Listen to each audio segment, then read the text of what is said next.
বাংলাদেশ ক্রিকেটের সবচেয়ে বড় তারকা সাকিব আল হাসান অলরাউন্ডার র্যাঙ্কিংয়ে এক যুগেরও বেশি সময় ধরে বিশ্ব ক্রিকেটে রাজত্ব করছে টাইগার এই ক্রিকেটার।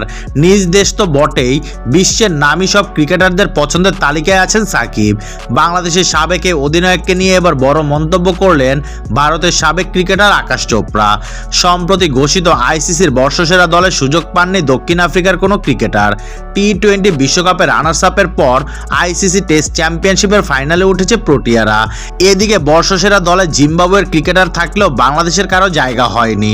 সেদিকে ইঙ্গিত করে আকাশ চোপড়ার মন্তব্য, সাকিবকে ছাড়া বাংলাদেশকে বিশ্ব ক্রিকেটে খুঁজে পাওয়া যাবে না। নিজের ইউটিউব চ্যানেলে বাংলাদেশ প্রসঙ্গে আকাশ চোপড়া বলেন, সাকিব বাংলাদেশের হয়ে আর খেলছেন না বলে অদূর কিংবা দূর ভবিষ্যতে এসব বর্ষসেরা একাদশে কোনো বাংলাদেশিকেই পাওয়া যাবে না।